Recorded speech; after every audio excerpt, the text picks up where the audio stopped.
Pessoal, Fábio Marchioni, canal Golden Park. Gente, a marca famosa de hoje, ela é reconhecida, eu acho que por todo mundo que é cachimbeiro, viu? Eu acho. Suas misturas, gente, são famosas e são objeto de desejo por, sei lá, acho que todo mundo que aprecia um bom tabaco para cachimbo, sabe? Só que esse fabricante, ele não existe mais. E sabe o que é pior? Ninguém ficou com as receitas desse fabricante. Ainda assim, todo mundo fala nela. Todo mundo. Todo mundo quer uma latinha, todo mundo quer experimentar. Bom, vocês já sabem quem é, né? McClellan Tobacco Company. Vamos ver? Gente, a McClellan Tobacco Company e suas misturas são para mim uma lenda no nosso hobby, sabe? Como eu falei, embora ela não exista mais, ninguém ficou com as receitas que ela produzia, sabe? Diferente, por exemplo, da Dunhill, que ficou para Peterson e ficou para Robert McConnell. Mas todo mundo quer experimentar esse tabaco, essas misturas, e quando aparece uma latinha, uma correria, todo mundo atrás dela e olha, carinha, viu? Carinha. Muitos fabricantes atuais, de renome inclusive, tentam reproduzir essas misturas, sabe? Eles fazem os famosos matches, né? E, sobretudo, eles tentam reproduzir a famosa série Frogmorton. Olha, gente, eu confesso que eu também sou um tarado por essas misturas, sabe? E sempre que aparece uma oportunidade para mim, eu tento adquirir uma latinha para minha tabacoteca. Eu comecei a fumar cachimbo, a McClellan já existia, né? Foi no início dos anos 80. Mas após alguns anos, eu acabei passando para o charuto, onde eu fiquei por mais de 30 anos. Né? Quando eu retornei, que foi no começo de 2017, a McClellan já estava meio que no fim. Né? E, e eu só fui experimentar os tabacos da McClellan a partir dessa época, quando eu retornei. Né? Então eu não peguei, vamos dizer assim, o auge. Né? Uma pena, viu? Eu perdi acho que muito dessas misturas. Bom, vamos então ver essa famosíssima, lendária marca de tabacos para cachimbo, a McClellan Tobacco Company. Mas antes da gente ver, ó, ajuda bastante a gente aqui. Valeu. A história da McClellan, ou McClellan Company, começa em 1967. E essa história, eu acho que ela fica perfeita quando ela é contada nas palavras da sua fundadora, a Mary. Né? E tudo começa quando ela se casou em 1967 com um cara chamado Carl Iwa Jr., né? Inveterado cachimbeiro. Amava um cachimbo. O Carl Iwa era, então, se casou com a Mary, né? Os dois lá se casaram, né? Ele a chamava de Maria e não Mary, né? E ele perdeu o emprego lá numa empresa para onde ele trabalhava, né? E aí ele falou: vou fazer carreira aonde eu gosto, que é no mundo dos cachimbos, tá? Sabe? Ele amava o negócio de cachimbo, falou: vou trabalhar com cachimbo, vou trabalhar com tabaco, cachimbo. E aí ele arrumou um emprego para um cara chamado Fred Dibble, era considerada a melhor tabacaria de Kansas, no estado norte-americano, né, que leva o mesmo nome. E aí ele começou a trabalhar, começou a participar do negócio de cachimbo lá com o Dibble. E a Mary também era entusiasta, né, no cachimbo, e falava, vamos estudar então melhor isso, vamos conhecer melhor, né? E começaram a fazer muitas pesquisas, né, sobre, não só sobre tabaco, mas sobre cachimbo também, né? E ele, muitas das pesquisas que eles faziam a partir das folhas de tabaco que eles encontravam lá na Dibble, né? Só que eles pegavam as folhas de tabaco e levavam para estudar na casa do avô do Carl Iwa, um senhor chamado WC, né? WC McClellan, né? O avô do Carl Iwa Jr. E eles conseguiam lá no Dibble várias folhas de tabaco dos mais variados graus, das mais variadas qualidades, né? E levavam lá para casa para estudar e iam se aprofundando como era, iam conhecendo cada vez melhor o tabaco. Né?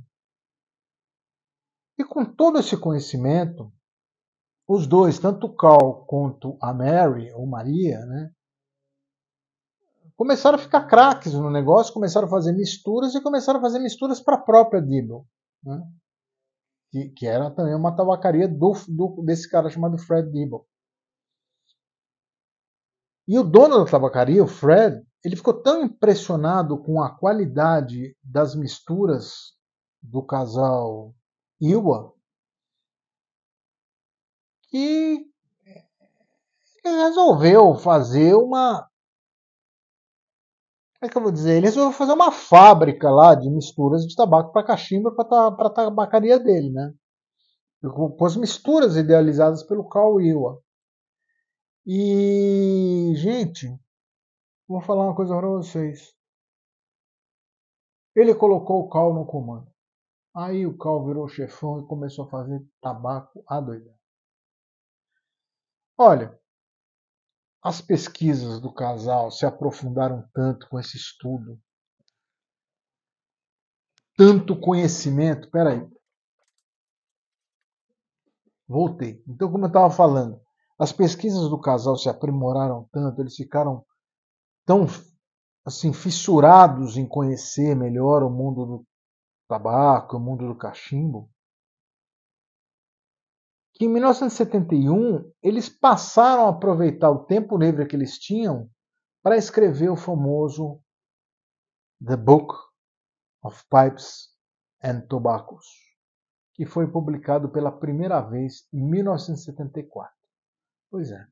Eu tenho aqui, ó, é a edição, essa daqui é a primeira edição.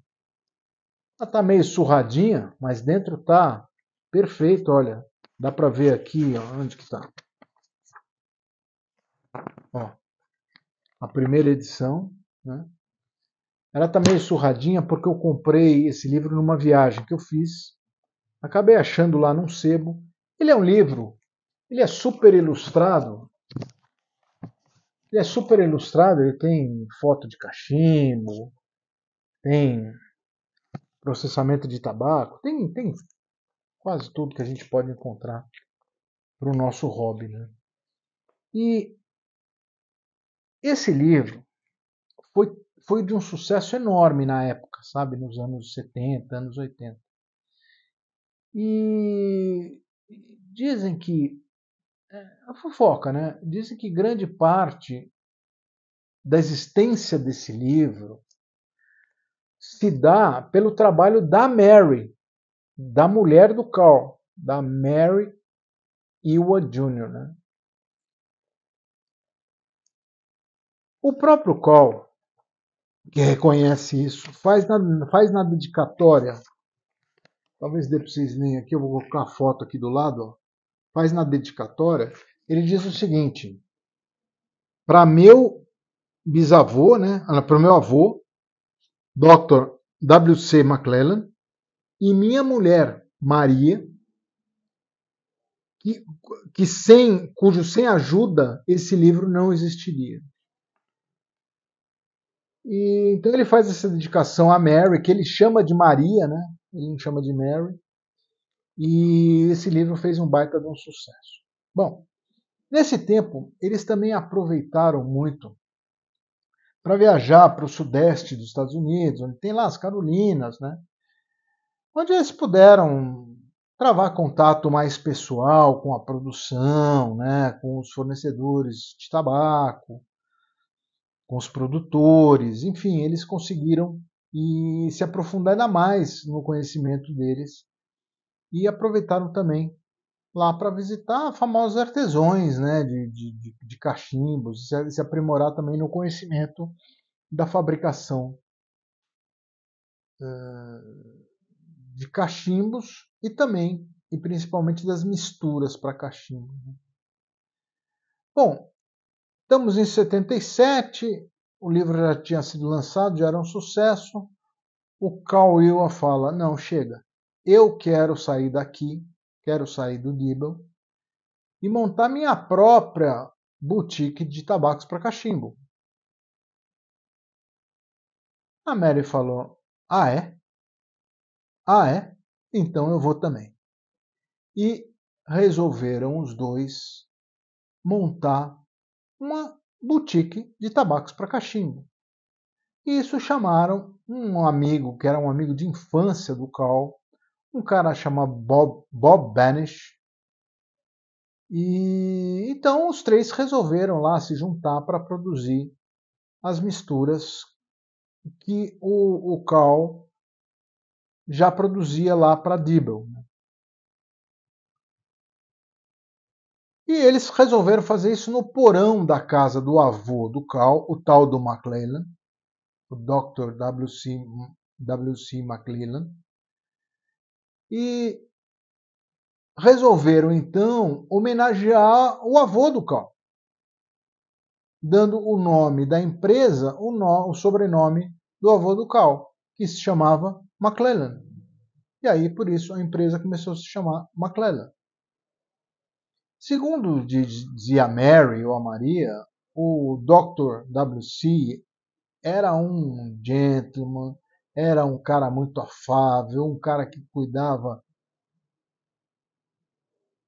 assim demais das pessoas, mas ela conta também que apesar dele ter participado muito da formação da empresa, ajudado demais, segundo ela, ele não conseguiu ver as primeiras vendas porque ele acabou falecendo nesse meio tempo.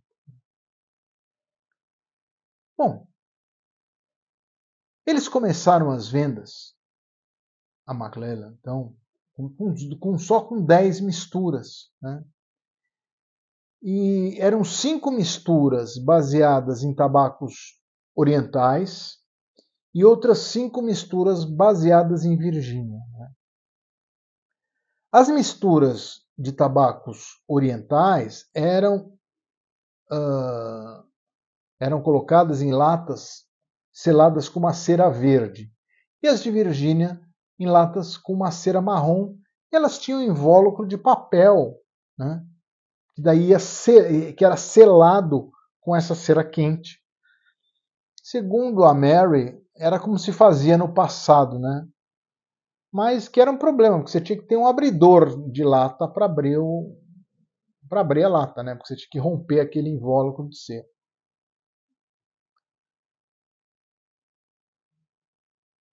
Segundo diz a Mary também, esse negócio de abrir lata tal, era um hábito meio comum na América daquele tempo. Tal. E as latas que eles faziam, que eles tinham, eram produzidas na América. Então eles tinham, vamos dizer assim, uma certa garantia de que haveria o fornecimento, vamos dizer assim, constante, né, daquelas latas para a McClellan. Né? E só nos anos 80 é que eles passaram a usar as latinhas mais modernas, como a gente conhece atualmente. Bom, então eles lançaram essas 10 misturas e tal, e foram trabalhando assim, as vendas foram caminhando, foram crescendo. E eles começaram a expandir também a venda das misturas dele para tabaco a granel, o que ajudou muito a melhorar a empresa, né? A Mary, eu estou falando muito na Mary porque é ela que está contando essa história, é ela que conta. Ela fala que naquela época era tudo meio pouca tecnologia, era tudo baseado na experimentação, na prova, sabe? Era tudo muito empírico. Eles testavam novas folhas, testavam novos processos, misturavam, os tabacos variavam, os processos tinham que ser ajustados. Enfim, de tempos em tempos eles tinham que reajustar para manter as misturas hum, mais ou menos, vamos dizer, iguais, né? Então ela fala assim que testar era a forma como eles trabalhavam, eles testavam.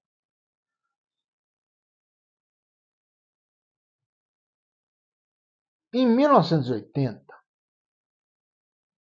o Bob Banish, aquele que era amigo de infância do Carl, ele falou: gente, tá bom de tabaco para mim. Eu gosto mesmo de fazer bolo doce. E segundo a Mary, era um craque, fazia o melhor bolo do mundo. E o Bob, então, ele se juntou lá com o tio dele, lá com um cara que já tinha uma empresa nessa área e foi lá trabalhar com o tio. Então, com a saída do Bob Banish, ingressa um outro cara que tinha trabalhado com Carl Ewald nos tempos da Fred Dibble, chamado Mike McNeil. Né? Então sai o Bob, entra o Mike McNeil. E a empresa continuou evoluindo, continuou trabalhando, vendendo para o mercado todo, ganhando cada dia mais reputação. Começou a entrar também, fazer misturas aromáticas, que algumas fizeram bastante sucesso. Mas em 1982, 2 anos depois, vem um grande revés para a McLaren. O Cal, que resolveu dar uma marombada, começou a se exercitar com o levantamento de peso, o cara sofre um aneurisma. A Mary estava lá, não sei aonde, na casa deles lá, ou na casa do Dr. McLellan, escuta um barulho esquisito, vai ver o Cal tá desabado lá. Bom, ele teve um aneurisma, foi aquele, né? Ele sobreviveu, Cal. Mas ela conta que, embora ele tenha sobrevivido, ele era uma outra pessoa, ele não tinha mais interesse nenhum com a vida que ele tinha tido, que ele tinha até aquele momento, não tinha mais interesse em cachimbo, não tinha mais interesse em tabaco, não tinha mais interesse em nada, eu acho que nem mesmo nela, né, eu suponho. E ela conta assim, em resumo, que ele se afastou, ela usa essa frase, que ele se afastou de tudo e de todos. Bom, o Carl Ewald acabou falecendo alguns anos depois, 1996, quando ele tinha 50 anos, ou seja, ele teve esse aneurisma com 36, acho. É jovem, né? Bom, a Mary conta que com esse afastamento do Carl, né, McLellan passou a ter milhões de problemas. Né? Foi uma fase muito dura para a empresa. Mas ela conta também que todos que trabalhavam lá se uniram muito para superar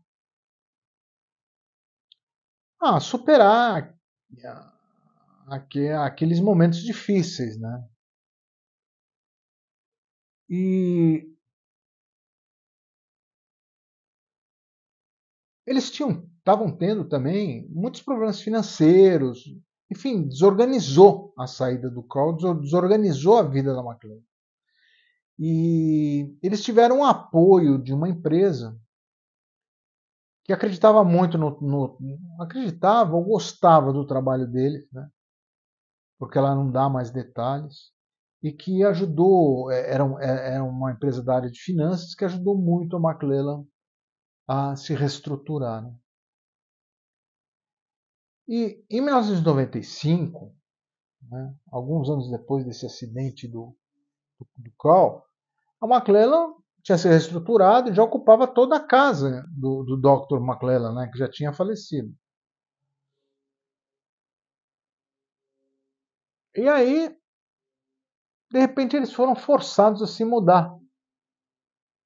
Né? Mas eles foram forçados a se mudar não pelo Kroll, que já não se interessava mais, mas porque a McClellan, a empresa McClellan, já ocupava a casa inteira. E eles tiveram uma provocação da companhia de seguros. Falou, gente, eu estou segurando uma fábrica e não uma casa. Aí eles falaram, bom, vamos nos mudar então. E foram então para Kansas City. Né? Vão lá para um prédio centenário, é o que ela diz, né?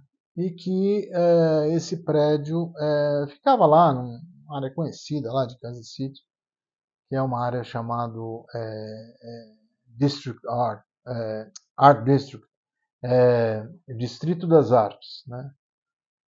Enfim, tem lá, eu não conheço esse prédio. E depois que eles mudaram para lá, no começo o prédio era meio grande, mas eles foram aumentando a empresa, a empresa continuou no seu curso, sempre um sucesso, cada vez mais com os tabacos mais aceitos no mercado, né? Mas estava tudo assim, normalmente, né? Até um dia que eles conheceram um cara chamado Barry Levin, né? O Barry Levin, né? Não sei dizer direito como se fala. Ou Barry Levine, né? Que eu usaria essa expressão, Barry Levine. E o Barry Levine, ele provocava muito o Mike McNeil a fazer misturas que já não existiam mais, né? E criar algumas misturas que ele tinha ideia, né? A Mary conta que o Mike McNeil e o Barry Levine, eles conspiravam o dia inteiro. Eles conversavam diariamente. Inclusive, o Barry, ele devia ter uma grande coleção de cachimbos de tabacos, porque ele fornecia para o Mike McNeil tabacos muito antigos, que naquela época tinham 20 anos, 30 anos, até mesmo 40 anos, para que o Mike estudasse-os. E aí ele sempre falava, Mike, reproduz isso aqui se puder.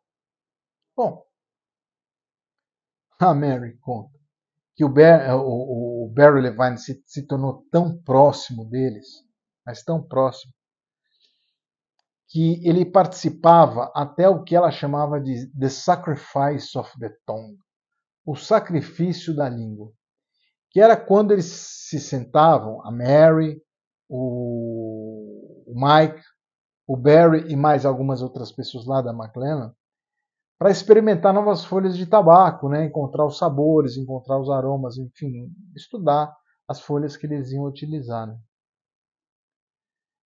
Bom, diz a Mary que o Barry Levine ele inspirou muitas linhas da McClellan que fizeram muito sucesso. Ele inspirou muito e a ponto da própria McClellan ter duas linhas só de tabacos inspirados no Barry, que era a Personal Reserve, reserva pessoal, e a Craftsbury, né? Bom, gente, a McClellan, ela foi tendo um inegável sucesso. Sabe? Alguns anos depois, já no começo dos anos 90, os charutos, né? Acho que isso aconteceu aqui no Brasil também. Eles ganharam uma proporção maior, eu acho que nos anos 90, né? Todo mundo falava de charuto. E aí, a McClellan falou: preciso fazer alguma coisa inspirada em folhas de charuto, na Cigar Leaf. E a Mary conta que foi para a McClellan um grande desafio trabalhar com folhas de charuto, né?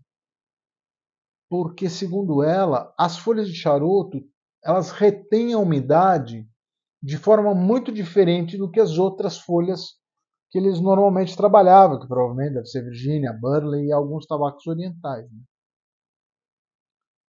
Mas duas dessas misturas da Maclellan, baseada em Cigar Leaf, se tornaram muito famosas, que é a Dominican Glory e a Dominican Glory Maduro. Né? Fizeram muito sucesso. Né? Eles chegaram até mesmo, a Maclellan desenvolveu uma linha lá de charutos, tinha uma anilha chamada Baiena Suprema, Baleia Suprema, sei lá, não sei como é que traduz isso, que era feita com tabacos hondurenhos, produzida na. Parece que também tinha folhas mexicanas. Não sei, eu confesso para vocês que apesar de ter ficado mais de 30 anos fumando só charuto, eu confesso que nunca ouvi falar nessa anilha. Bom, em 1993, a Mary se casa com quem já tinha separado do Carl era vivo, mas já tinha separado dele, casa-se com o Mike, formando o famoso casal Mike e Mary McNeil. Né? E eles juntos, agora casados, eles reencontraram, sei lá, novas inspirações para continuar com o negócio, para fazer tabacos, enfim. Mas sempre ela conta que eles tiveram uma regra muito entre eles, que os tabacos tinham que ter uma grande qualidade e deviam ser consistentes. Né? E ambos, ela conta, que trabalhavam o que eles chamam lá de 24/7, 24 horas por dia, 7 dias da semana. Ela fala que o Mike era um detalhista. O cara era um obstinado pela perfeição. Ele ficava sentado, ela fala, se precisasse 15 horas por dia. Se precisasse não, ele ficava sentado lá 15 horas por dia, verificando umidade, fazendo ajustes em detalhes pequenos, tá? Sabe? Mas que, segundo ela, ele considerava esses pequeniníssimos detalhes fundamentais para que os tabacos da Maclellan tivessem sempre a melhor consistência e a melhor qualidade possível.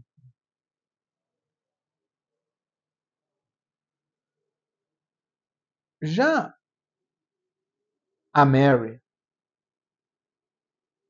e isso ela conta dela mesma, que ela era o centro das provas, né? Que ela de fato ela tinha uma habilidade ímpar para reconhecer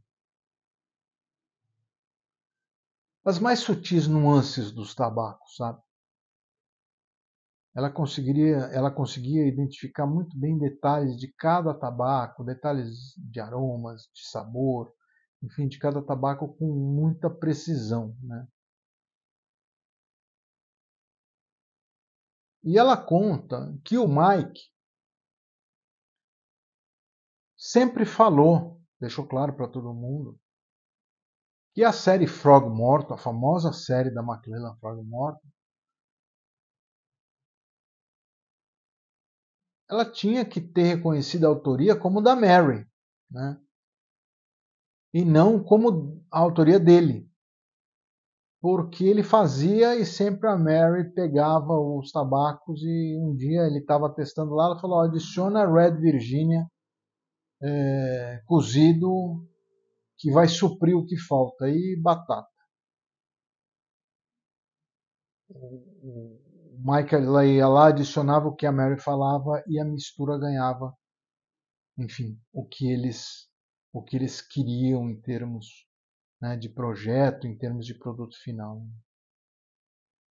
Um pequeno detalhe é que até essa época os Stoved Red Virginias, né, os Virginias vermelhos cozinhados, vamos dizer assim, né, ou cozidos, né, eles não existiam até essa época, não eram comuns, né? E esse uso, né, dos Virgínias vermelhos cozidos foi uma das principais inovações da Maclellan enquanto boutique de tabacos para cachimbo. A Maclellan não era uma empresa assim enorme, era uma boutique, né? Ela tinha em torno lá, trabalhando lá, 10 pessoas, não mais do que isso, né? Incluindo o casal McNeil, né? A Mary e o Mike. E ela ficou assim por toda a vida, sempre sendo uma boutique, né? Todos eles muito envolvidos, né? Nessa saga de produzir misturas para tabaco para cachimbo. E sempre fazendo um sucesso, gente, a Maclellan se tornou uma referência nos tabacos para cachimbo no mundo todo. Em 2018, a Maclellan, de repente, ela vem ao mercado e fala: chega, acabamos, vamos encerrar nossas portas. E diferentemente de outras empresas, os McNeils resolveram simplesmente dissolver a empresa ao invés de vender os seus ativos. Diferente da Dunhill, né, que vendeu receitas para outras empresas e assim vai embora. Não, eles entendiam, tudo bem, pensamento deles, né, que ninguém, mesmo sendo treinado por eles por 6 meses, poderiam reproduzir os tabacos da Maclellan com a mesma excelência e o mesmo padrão de qualidade e consistência que o casal McNeil produzia até o encerramento da empresa. Né? Eles falaram, não, a reputação da Maclellan tem que ficar imaculada. Então é melhor a gente dissolver a empresa e acabar. Outras razões, ela conta, que eles também já estavam velhos. Ela mesma fala isso. Né? E que eles queriam ter uma vida mais tranquila. Diz que a vida deles à frente da Maclellan, né, era um trabalho incansável, diário. Né? O Mike gostava de cuidar de animais, a Mary é artista. Eles estavam querendo pegar uma coisa mais tranquila e tomaram. Isso os ajudou muito a tomar a decisão de encerrar a Maclellan Tobacco Company. Né?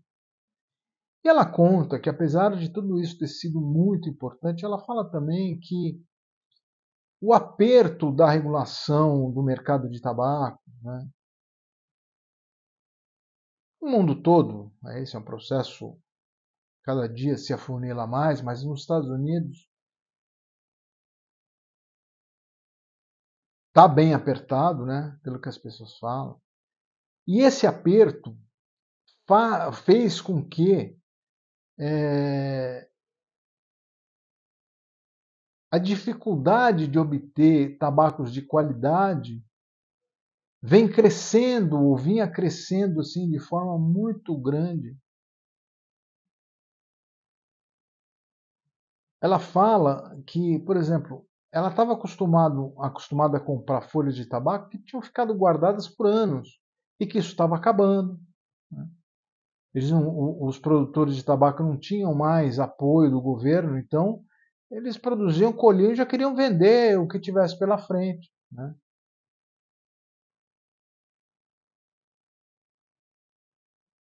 Então, que isso também motivou muito eles a tomar essa decisão de encerrar a empresa. Sabe? E ela fala, eu eu entendo. Ela fala que não estava dando mais para produzir as mesmas misturas com a mesma qualidade, com a mesma consistência, sabe? em que então não daria certo de manter a McClellan com outras pessoas, porque mesmo que as pessoas fossem as mais bem intencionadas do mundo, elas não conseguiriam fazer o que eles achavam e aquilo que eles entendiam que eles faziam com a qualidade e consistência, né, como eles falam. Né? Então, que ao fim e ao cabo, eles tomaram essa decisão. Eles preferiram vender toda a produção que eles tinham, vender tudo, produzir tudo, vender tudo e literalmente encerrar a empresa, dissolver a empresa McClellan. E isso aconteceu no começo de 2018. Então essa é a história dessa empresa que ficou 40 anos no mercado vendendo misturas que são reconhecidamente lendas no nosso hobby. Mas eu falei sobre o nome McClellan, né? Mas e o logotipo? Porque é um logotipo assim, sui generis, né? Tem umas baleias, né? Pois é. O nome McClellan, vocês já entenderam, vem do avô do Carl Ewald, ou do Carl Ewald Jr., que era o primeiro marido da Mary Ewald, que depois se tornou Mary McNeil. Né? E as baleias, ela conta, têm origem na família dela, porque o pai dela era um imigrante e ele vindo da Europa para os Estados Unidos em viagens que naquela época demoravam 3, 4 meses, né? Então passavam por aquelas coisas. Ele era pobre, ele não tinha dinheiro, ele era um pobre de área rural na Europa, veio para os Estados Unidos com US$ 10 no bolso e sem falar inglês. Imagina o sofrimento dessa turma nessas viagens, né? E que ele estavam já meses, 3 meses durava a viagem, que ele estava já desanimado no barco. E quando ele estava se aproximando dos Estados Unidos, ele olha para o mar e vê um monte de baleias lá, né? E, e ele ficou impressionado com a beleza daqueles mamíferos, né? E as baleias, diz que tinha um grupo de baleias que se aproximou muito do barco e tal. Ele ficou impressionado com aquilo. E aquilo ele contava para Mary que foi o que deu força para que ele chegasse nos Estados Unidos, tivesse força para emigrar e lá se tornar uma pessoa com mais futuro.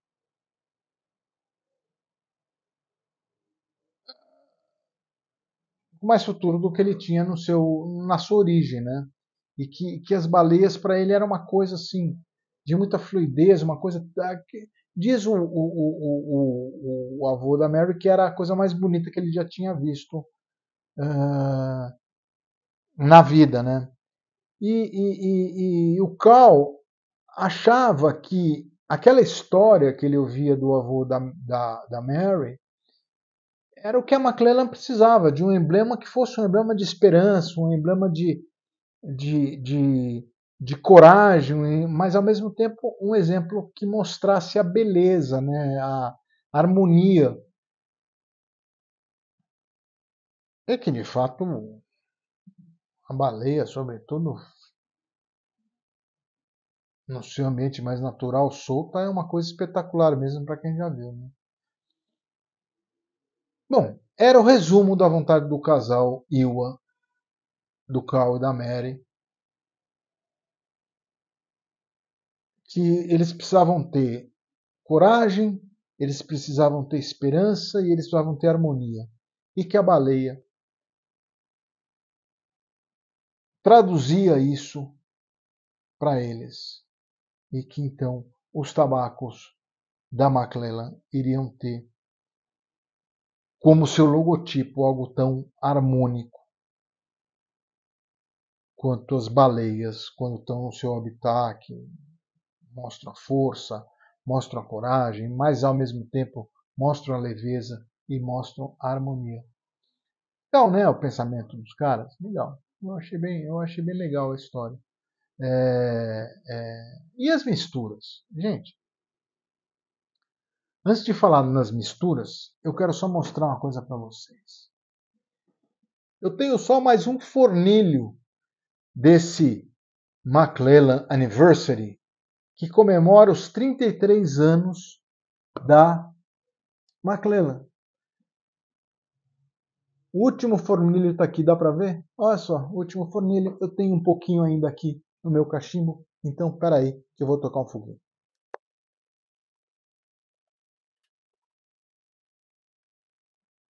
Olha, gente, pode falar o que quiser, mas o tabaco realmente é uma delícia.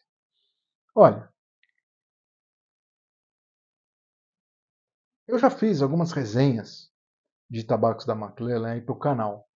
Entre elas está dessa aqui, dessa Anniversary. Essa aqui é 1977, quando da fundação, é de 2010 essa mistura. Mais um só, não tem jeito. Dá uma olhada nesses vídeos aí, se vocês não viram, para ter uma ideia do que são, porque eu fiz o da Anniversary e fiz o do Frogmorton. Né? Olha, ainda bem que quando eu retornei ao hobby, eu ainda consegui achar algumas latinhas.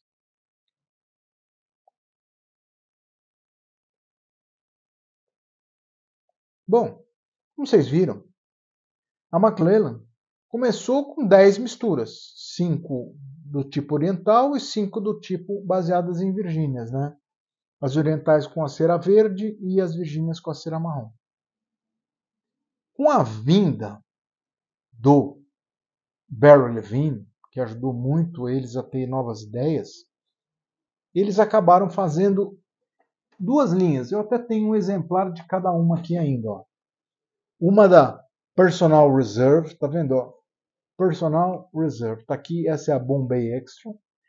E da linha Craftsbury, que é a outra linha, essa aqui, a Grey Heavens, né? Que também é uma belíssima mistura.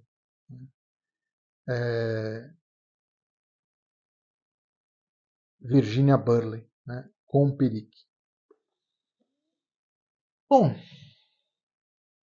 eles têm a Personal Reserve, tem vários tabacos, né, tem muita coisa com wood, Scottish Woods, English Woods, British Woods, todos esses nomes assim, terminando com Woods. Eu não experimentei, eu perdi muita coisa no tempo que eu fiquei no charuto, então eu confesso para vocês que eu não conheço essas misturas. E a de Virgínia tem o Virginia Woods, que eu também não conheço, e a Deep Hollow, que eu já vi, mas não fumei. E tem a Grey Heavens, que eu já tive a oportunidade de fumar, e é um Virginia Perique do bom, viu? Bom, outra linha sensacional são as de folha de charuto, as Dominican Glory, que eu acho que dá até para achar uma latinha por aí ainda, se for num leilão e tal, ainda é capaz de achar, né? Mas deve ser um precinho bem razoável. Bem razoável, não, bem carinho, né? Tem outras misturas, deixa eu pegar aqui. Eu tenho alguma coisa. Peraí, não vai cair. Tem outras misturas que são lançadas, que foram lançadas ao longo aí da história da Maclellan. Essa aqui é a famosa Beacon, né? Farol. Tudo lacradinho, gente, olha só. Tudo lacradinho. Essa Beacon é a minha última lata. Eu fumei uma antes mesmo de começar o canal. Tabacaço. Também, se não me engano, é um Virginia Perique. Se não me engano, não. É um Virginia Perique. E esse daqui, que é o Syrian Full Balkan, né? Que são tabacos. Ela tá aqui a Sírio, ó, tá vendo? Ó? Ela tá aqui a Sírio, né? Então, eu não sei de quando essa latinha aqui. Aqui tá como sendo de 2008, mas eu não tenho certeza. É uma mistura balcânica com Latakia sírio. E aqui eu tenho ainda, ó, olha só, olha isso. Perique e Latakia da McClellan, para fazer mistura. Esses dois aqui estão fechados, eu nunca fumei esses dois tabacos aqui, porque eu quero abrir quando eu for fazer a série aqui para o canal sobre cada varietal do tabaco, sabe? E aí eu quero fumar com vocês esses dois exemplos icônicos aqui. Perique e Latakia da McClellan. Esse tabaco aqui também não existem mais. Bom, e por último, gente, eu não posso deixar de falar, eu acho que é a coisa mais famosa da McClellan, que é a série Frogmorton. Olha só, deixa eu organizar aqui. Eu tenho, nossa, eu tenho aqui umas boas latinhas aqui ainda de Frogmorton.